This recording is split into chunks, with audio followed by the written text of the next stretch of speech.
Welkom kijkers bij een nieuwe aflevering van Aan Tafel Bij. Kleinere visjes en af en toe zat er eens een groot aan. Maar dit is vooral heel leuk om te doen. En het enthousiasme, dat is vooral het allerleukste.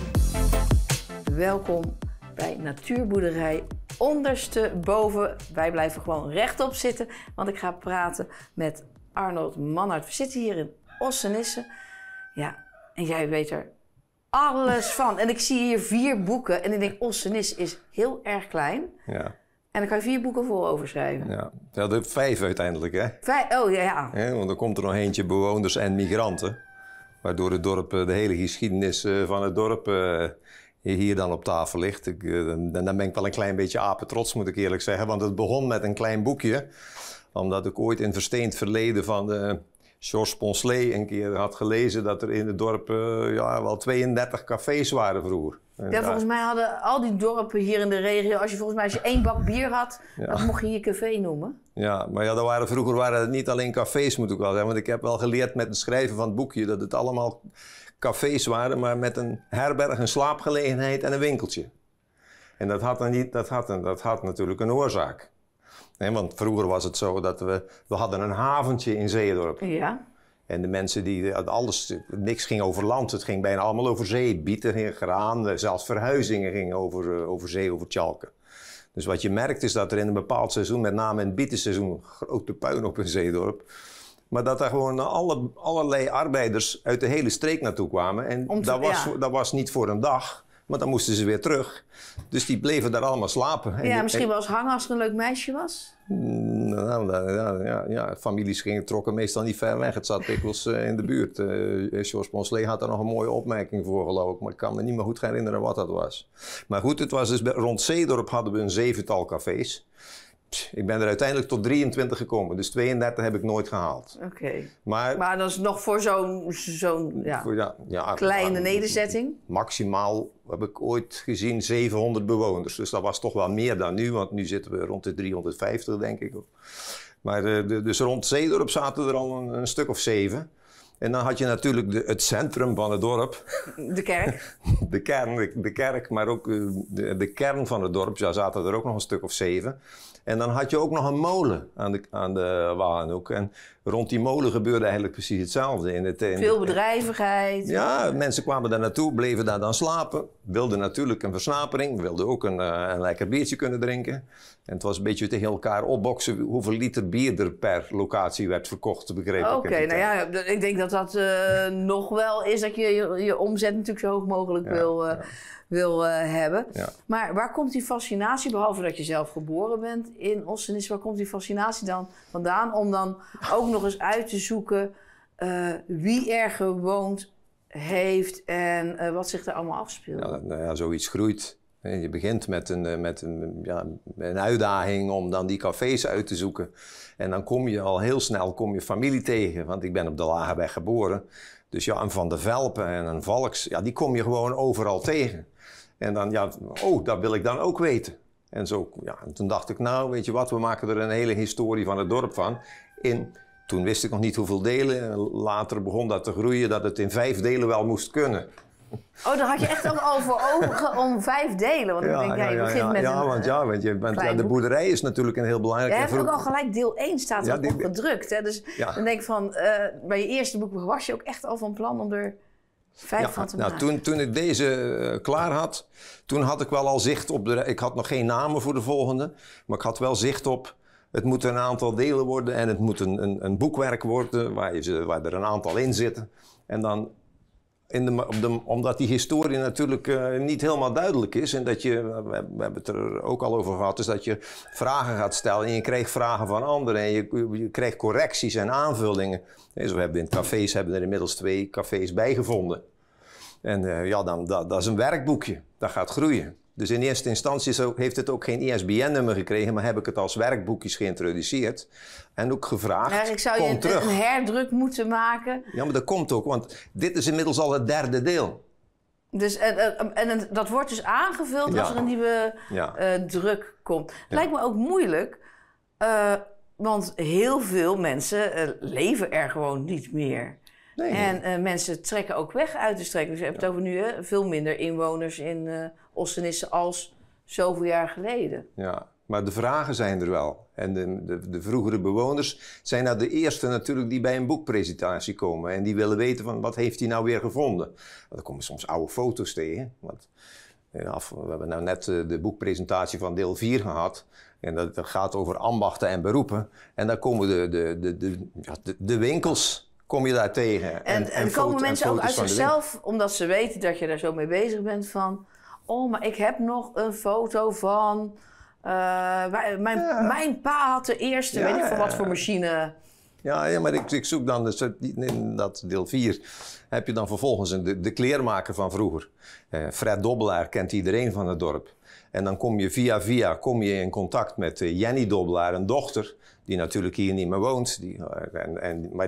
Waar je contact mee krijgt. Oh, dan heb ik nog wel van mijn opa en oma ook nog wel foto's. En Arnold, wist je dat zij kleermaker waren in de Dorpstraat? Dus, het groeit. Dan kom je weer achter een volgende generatie. En inmiddels zijn die van die kleermakers... hebben we inmiddels al 4, 5 generaties in het dorp gehad. Dus dan zit je al een heel eind terug. En een andere is... iedereen kent in het dorp Frans de Maier, de postbode. Nou, en ik heb contact met Ria de Meijer, want Maier was dan de Meijer. Contact met Ria de Meijer en die heeft me hele mooie foto's van haar vader op een bromfiets en post rondbrengend. En die komt dan met verhaaltjes is van ja, en ik kreeg overal in de polder wel een keer een borreltje en zeker op feestdagen. De post kwam steeds later. Ja. Maar goed, ook deel 2 was wel heel bijzonder. Want ik denk, ja, als ik nou echt iets leuks wil doen, dan is het de boerderijen in de streek. En dan wordt het heel lastig. Want je hebt hier de Hooglandpolder, je hebt hier achter de Serrarispolder. Je hebt de Burgpolder, de Zoutenpolder, je hebt de Nijspolder. En dan is het van, ja, welke polders vind je nou dat er bij Ossenisse horen? Nou, zo zijn ben ik uitgegaan van 5 polders. En dat betrof 52 boerderijen. Ook daar zijn inmiddels 2 boerderijen bijgekomen. Omdat je die op een gegeven moment gaandeweg vind je meer informatie. Misschien ben je ook wel mensen tegengekomen die zelf al stamboomonderzoek deden. Dan kan je gelijk een grote stap maken. Ja. En zo is ontstaan dat ik uit het boerderijenboek, dat was de eerste stap eigenlijk, dat ik een naam-locatiematrix heb gemaakt. Omdat al die namen die over die boerderijen heen kwamen, die kwamen soms ook wel op andere boerderijen tegen. En ik kreeg op een gegeven moment vragen, weet jij nog waar die en die gewoond heeft? En dan kon ik de matrix erbij pakken en kon ik zien, nou, ik moet in het boekje gaan kijken in Molenweg 2 of ergens anders. Ja, ik denk ook dat je, Zeeuws-Vlaanderen, bedoel, er zit allemaal water. Dat, waar vind je je lief? Ja. Op de kermis een dorp verder. Ja. Dat er heel veel namen echt streekgebonden zijn. Ja, heel streekgebonden. Je ziet ook als ik... mijn familienaam kom ik op verschillende plekken tegen. Het waaide niet zo ver uit. Er waren natuurlijk ook allerlei regels. Ja, we hadden natuurlijk hier, het Hellegat was een waterpartij. We kennen allemaal nog wel Zaamslagveer, Stoppeldijkveer. Maar je moest geen vriendinnetje van de andere kant meebrengen. Hè? Dus, ja, dat lag misschien ook wel. Een klein beetje gevoelig. En zeker als het over twee geloven op een kussen? Dat bedoel ik. Dus dat speelt daar ook helemaal in terug. Dus het tweede was polders en boerderijen. Het derde deeltje was ook wel heel leuk. Instituties en gebouwen. Dan ging het gelijk over het was vroeger een zelfstandige gemeente tot 1936. Dus we hebben hier 15, 16 burgemeesters gehad. En ja, als je dan in de historie van de oudheidkundige kring gaat kijken, ja, dan vind je er wel een stuk of 10, maar je vindt ze niet allemaal. En ik heb geprobeerd om ze allemaal. En het leuke was dan weer op dat. Dan de eerste burgemeester heeft op deze boerderij gewoond en is ook op deze boerderij overleden. Kijk. Dus dan maakt het dan weer extra leuk om uit te zoeken wat er nog meer allemaal is gebeurd. Ik ben nooit, uiteindelijk groeit dat de historie van deze boerderij ben je dus uiteindelijk ook tegengekomen. Ja, tuurlijk. In het boerderijenboek staat de hele geschiedenis van onze boerderij. Uiteindelijk niet alleen van je eigen boerderij. Nee, van de generaties die daarvoor op de boerderij hebben gezeten. Dus deze boerderij is al van 1600 zoveel. Dus dan praat je al over heel veel generaties die hier allemaal hebben gewoond. Ja. Dus dat merk ik ook op ons boerderijterras hier. Is dat de mensen komen en dan voelen ze het een klein beetje van zichzelf. Hè? Dus die mensen die hier vroeger de namen die je tegenkomt, die komen dan ook op de boerderij, op het terras. Die vinden toch een klein beetje van zich. Omdat wij de boerderij hebben opengesteld. Hè? Dat is toch wel bijzonder. Ja. Maar dit was... Dat was al de instituties, de kerk, de burgemeester. De kerk, de scholen, alle leraren, leraressen. Nou, gaan maar eens terugzoeken. Daar ging de hoed vooraf natuurlijk als je over de straat ging. Ja, maar ook leuk was dat ik hier voor de eerste keer de Amigo tegenkwam. De Amigo? Ja, dat wist ik ook niet, maar er was ook een gevangenis in het dorp. En want er waren ook veldwachters, want hier staan ook de veldwachters in. Vroeger waren dat veldwachters. En dan de verhalen over de landlopers die zich net voor de winter lieten oppakken, omdat ze dan warm en met goed eten in de Amigo zaten. De Amigo was de gevangenis van... Kijk, dat klinkt toch erg buitenlands. Over buitenlands gesproken. Als je dan hebt over migranten, bewoners en migranten. Tegenwoordig hebben we bij migranten gelijk een beeld van... we komen bij Ter Apel terecht. Ja, maar ik heb het nou niet zo ingewikkeld gemaakt en ik heb er geen politiek achter. Nee. Maar het is meer, de oude bewoners zijn bijna allemaal weg. Dus het grootste gedeelte zijn niet meer de oude bewoners. En sterker nog, als je gaat kijken naar de huizen, dan zijn er heel veel Vlamingen die een huis hebben gekocht. Dus met die migranten bedoel ik eigenlijk de oude bewoners en dan het verloop. Want als je per huis gaat kijken, heb je daar ook hele generaties op zitten. En tegenwoordig zijn het waarschijnlijk Vlamingen, maar daar hebben hele andere families in gewoond. Maar ik kan me ook voorstellen, we hadden het in eerste instantie over het werk en dat het druk was in de bietentijd. Dat je dus ook mensen had van, toch ook Vlaanderen, die misschien seizoensarbeid gingen doen, omdat het hier heel druk was. Maar toch kwam je dat niet zo vaak tegen. Toch niet, want dat kan ik me zo voorstellen. Omdat het dan zouden die hier ook zijn blijven wonen, maar als je dan wat terug in de generaties kijkt, dan zijn het toch allemaal de namen die je ook in andere boekjes tegenkomt. Van de Velpes, de Franses, de Bruin, de Neves, de Verdurmen. Het is allemaal wel diezelfde familie. Dus, en logischerwijs van heel ver naar hier komen, dan moest er iets gebeurd zijn. Hè? Stel dat je om wat voor familieomstandigheden een klein beetje verdreven wordt van je plek. Dan zou het kunnen zijn dat je hier ergens terechtkomt. Zo hebben we wel een café gehad van iemand die echt van elders kwam. En die hier dan zijn onderkomen en een nieuw leven begon op te bouwen. Dus dat zie je dan wel. Ik kan me dat voorstellen. Maar ja, aan de andere kant, je ging niet van ver. De namen die waarschijnlijk hier net in Vlaanderen voorkomen, zijn waarschijnlijk ook wel namen die hier wel... Als je naar je eigen stam gaat kijken, dan kom je al heel snel in Vlaanderen terecht. Als je hier je roots hebt zitten, die grens die is nu al bijna weg. Annie Oudenaard, dus mijn partner Annie, die Oudenaard, dan komen we uit Oudenaarde. En Mannaert met AE, dus al die namen met AE, dan zit je toch al heel snel over de grens. En het misschien ook wel tegengekomen dat de namen ineens, dat het wel familie was, maar dat de namen anders geschreven werden. Ja, natuurlijk. Ja, dat waren natuurlijk er komt dan allerlei dingen tegen. Als je stamboom onderzoekt, dan kom je al heel snel tegen dat er ook wel redenen waren om de Waal met AA of met AE te schrijven.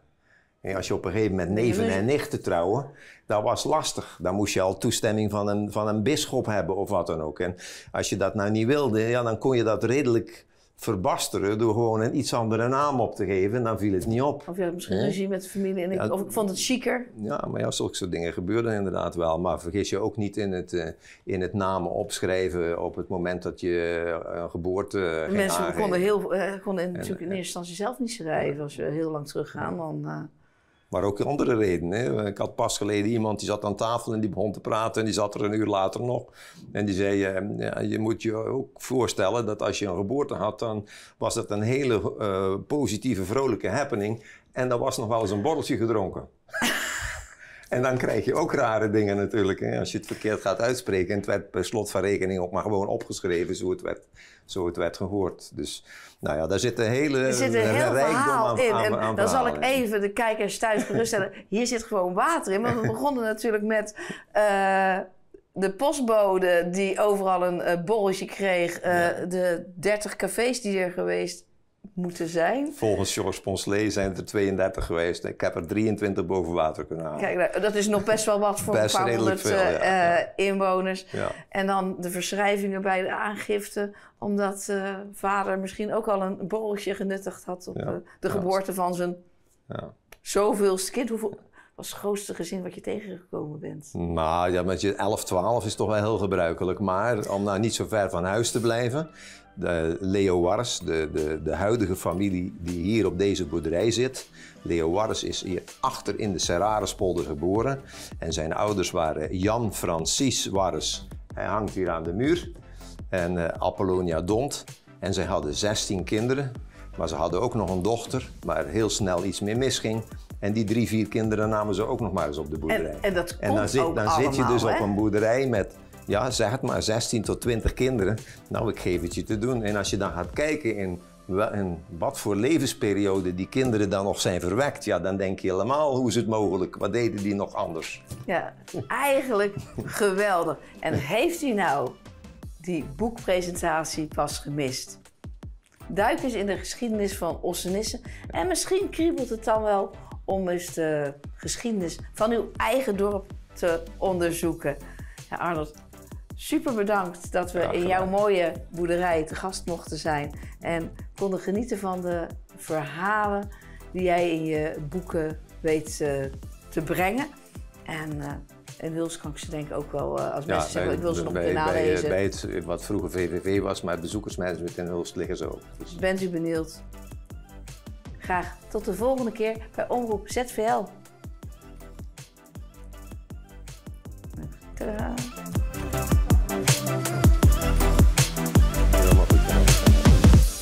Ja.